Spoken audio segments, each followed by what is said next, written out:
Well, happy birthday, Westridge. It's been an amazing 20 years. It seems like just yesterday I had a mullet, apparently. Thank you, choir. That was awesome. Give them another round of applause. It was awesome.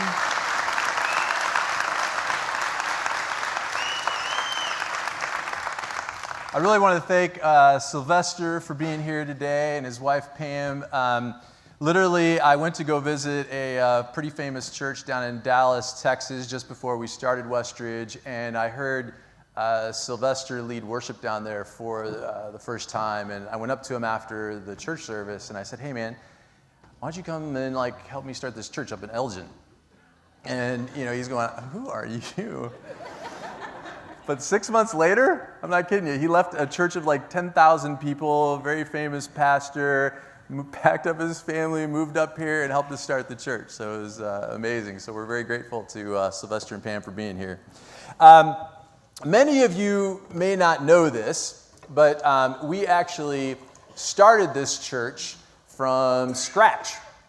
And there were about 10 or 15 of us from around the area, and we actually started Westridge by sending out a bunch of postcards that talked about how Westridge would be never church as usual. Anybody get that postcard? Mm-hmm. We later became known as the Postcard Church. That's what we're famous for. And after we sent out these postcards, we just kind of sat back and waited to see what would happen because we had no idea whether or not anybody would even show up. But can you believe that on our very first service on September 28th, 1997, we had 853 people show up for our first service. Isn't that incredible? That was amazing.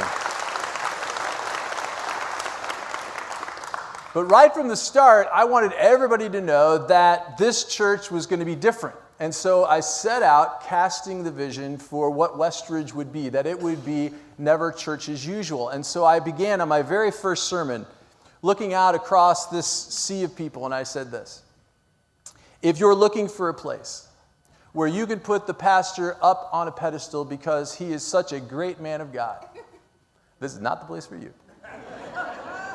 I am so not that.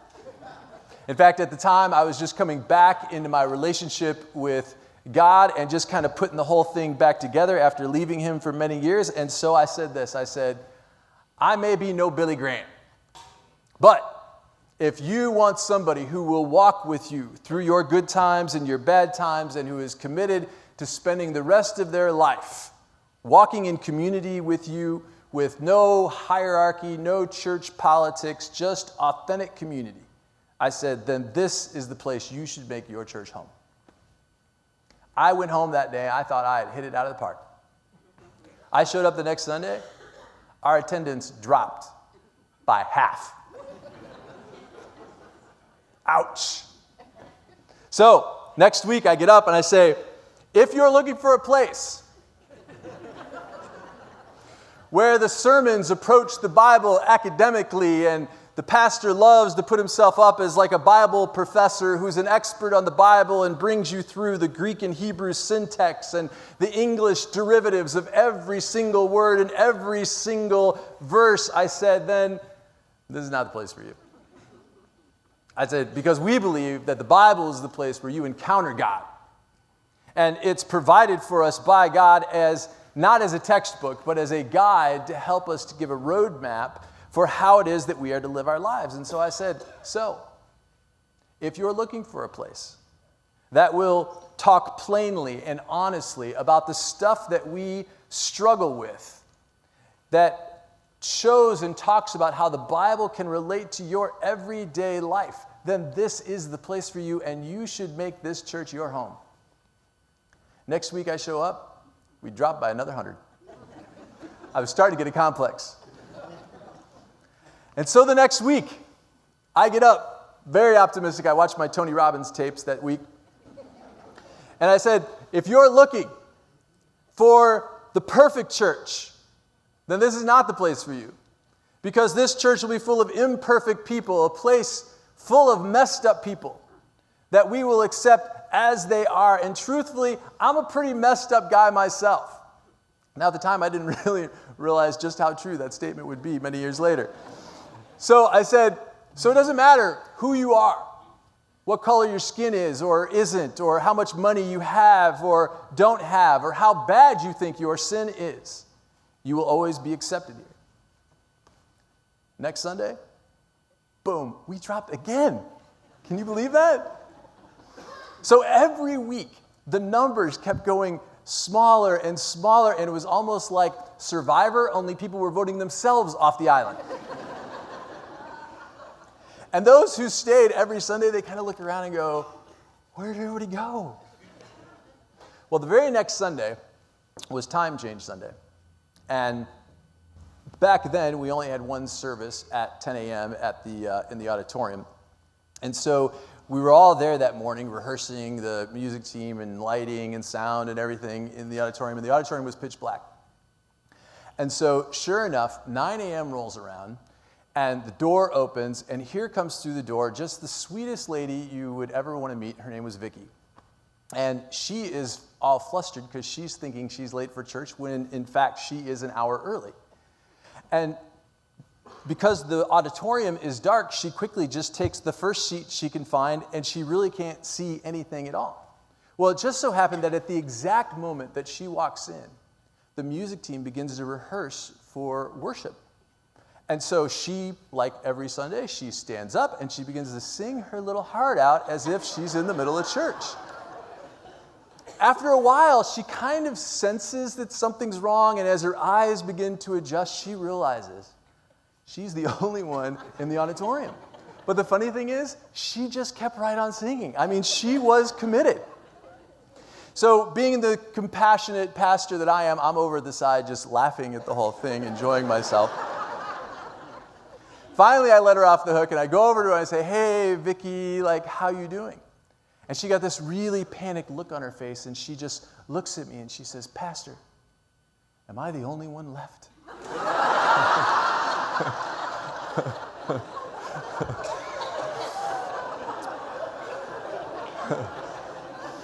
Well, it never got quite that bad. But let me tell you, we've come a long way since then, and it's been amazing how God has created this beautiful church out of what was once just a dream. And it really was the people who stuck it out. You know, after the big excitement of the new church went away and the crowds dwindled, those who stayed, who took a huge risk on a new church with a new vision, and we ended up with some of the most incredible people I've ever met in my life. I mean, we ended up with a congregation of the most loving, accepting, non-traditional people who really get it. And they bought into the vision, and they began to live it out every single day of their lives.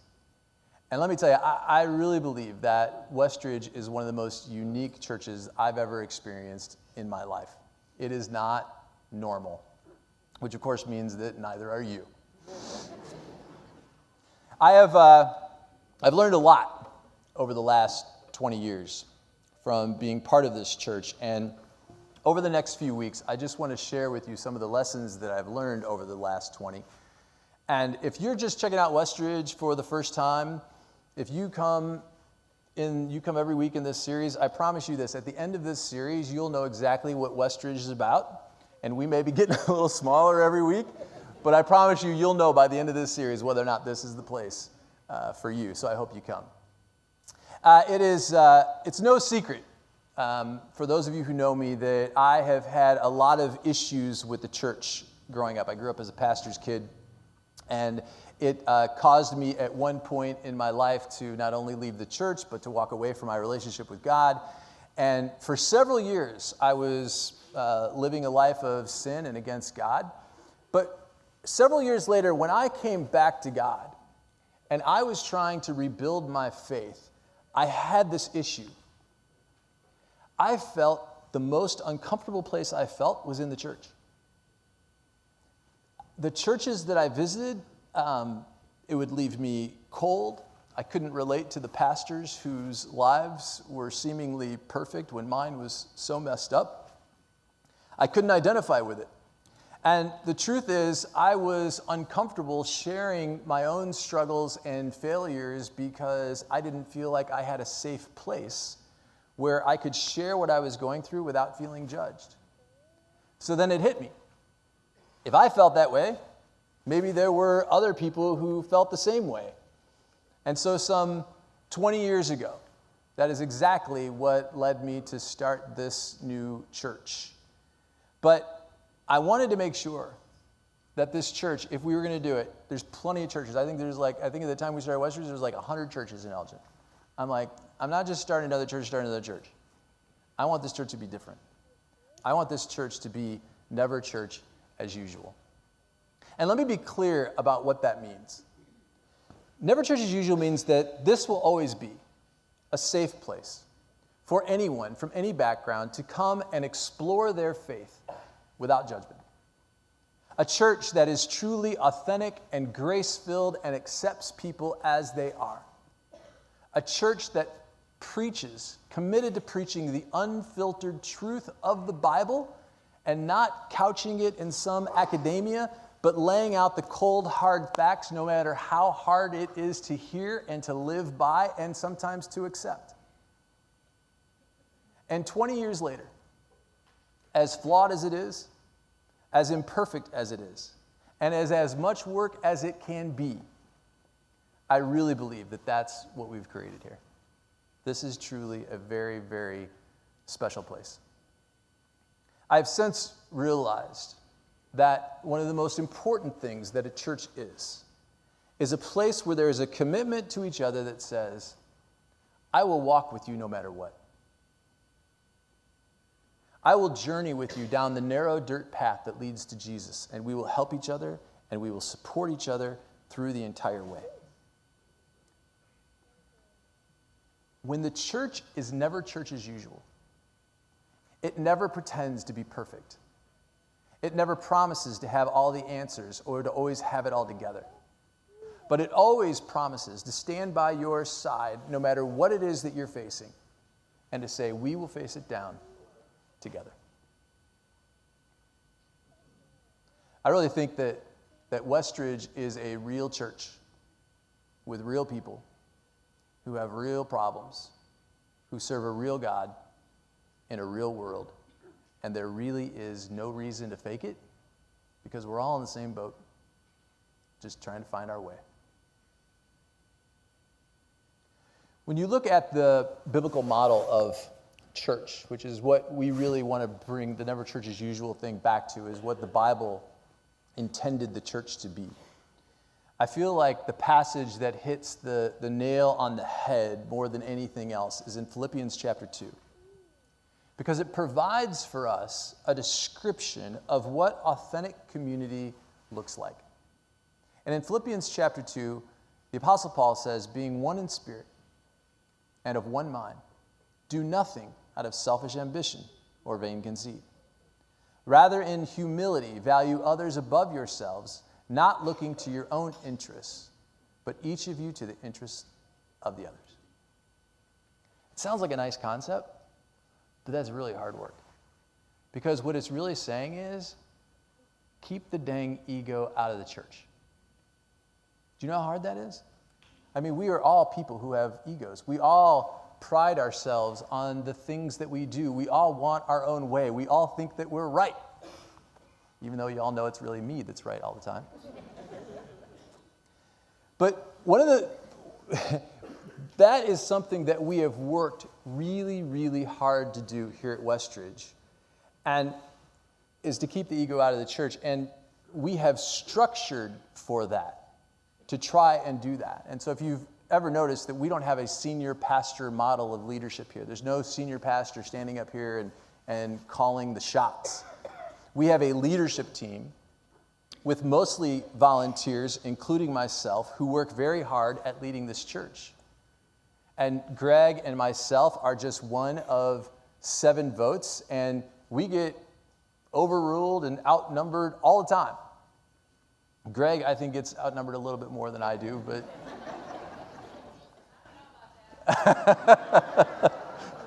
Oh, the truth.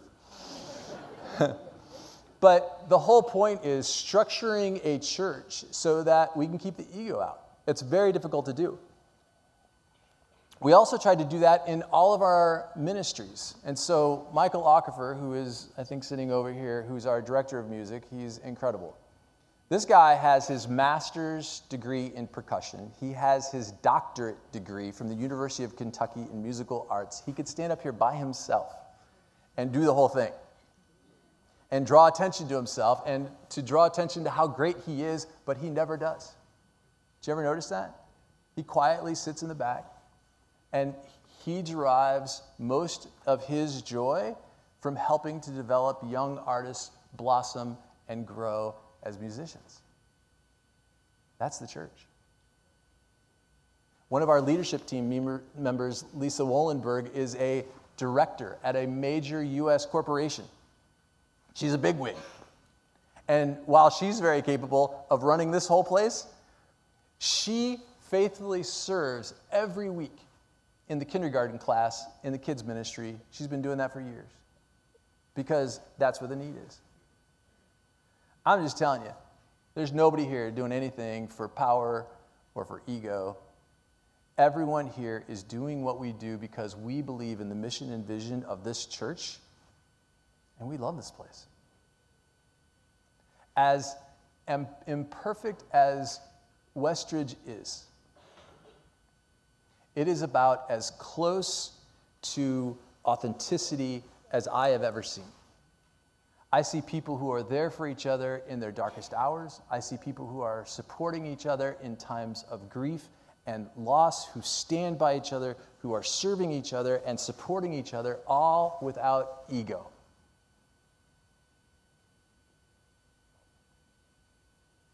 This is foundationally the vision that Westridge was built on. That it would never be about me. That it would never be about one person. That it would always be about building an authentic community that exists to help people encounter, embrace, and embody the radical love of God. And I think that if I were to sum it up in just one word, it would be this: grace. Grace. Believe it or not, it is actually easier to take an academic or intellectual approach to the Christian faith. Because if you do that, then it becomes all about knowing, right? And not about doing. But Jesus, in everything that he preached, every time that he taught, it was said it was all about the heart. It's all about what you do. It's all about how you act. It's all about who you are.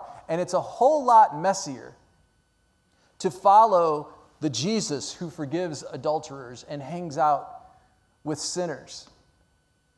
Or to believe in the Jesus who, as he is dying on a cross, forgives a criminal before he takes his last breath because he couldn't wait to start distributing the grace of God to the people like me who don't deserve it.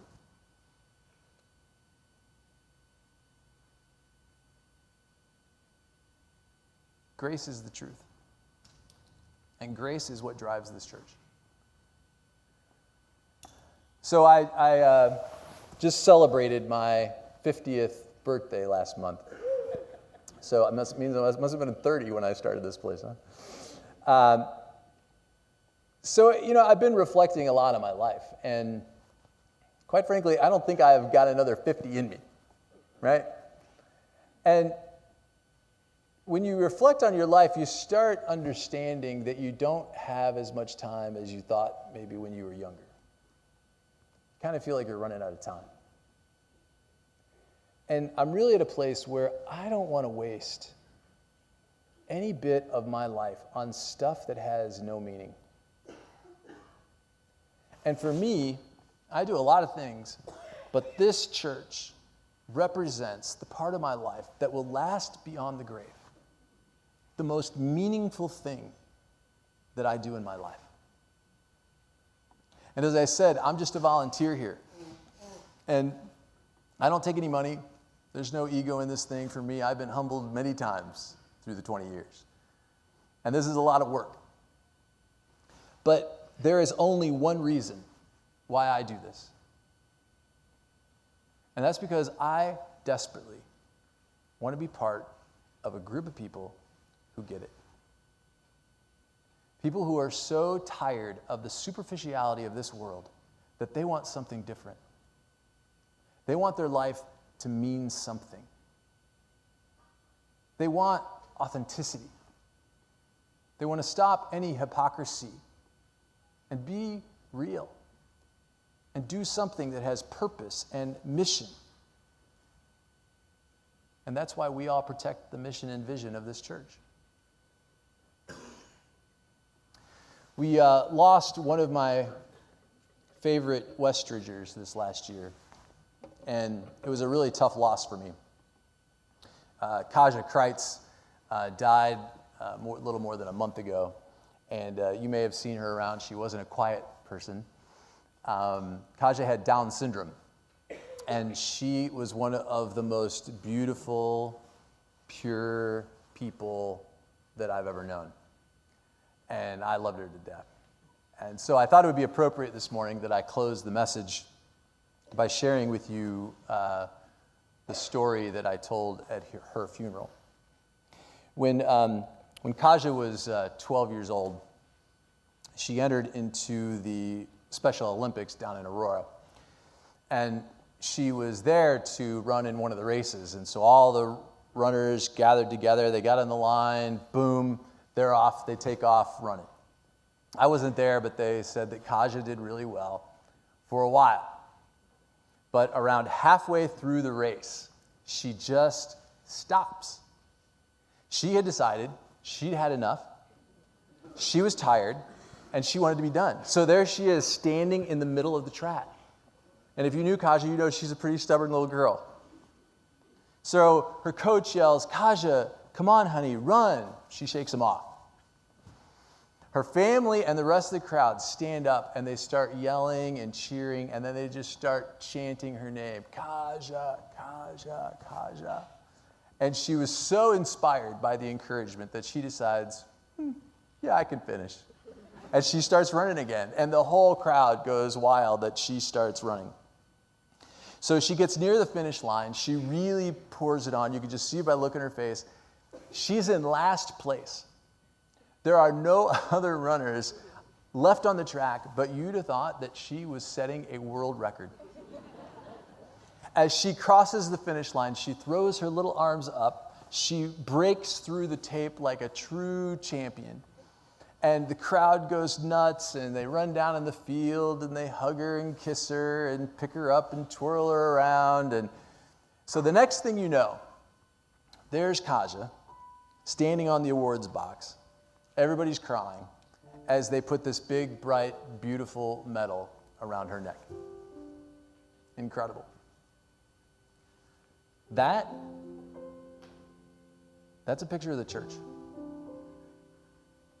The Bible says that the race of life is really hard.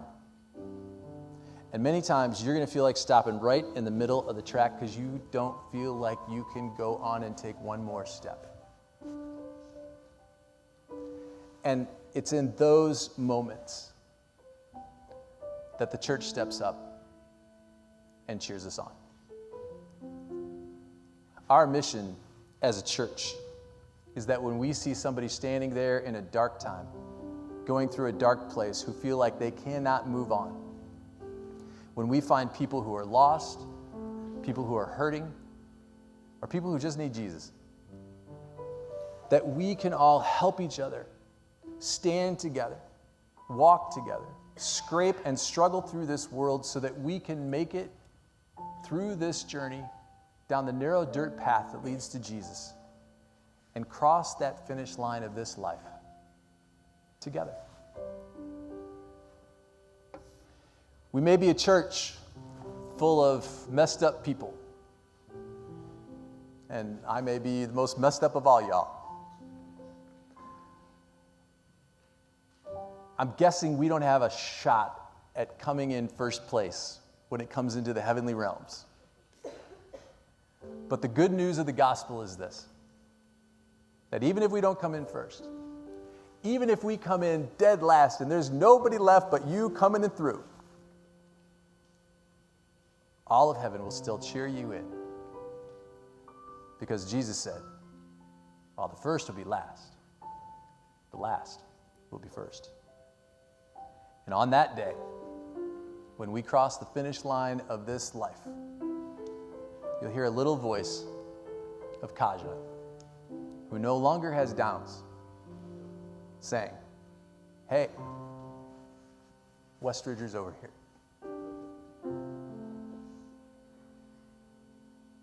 It's been an incredible journey over the last 20 years, and I just want to say thank you that in spite of my mistakes and personal failures, that y'all have stuck by me, accepted me, and loved me as I am. And there's no place I'd rather be. So here's to the next 20.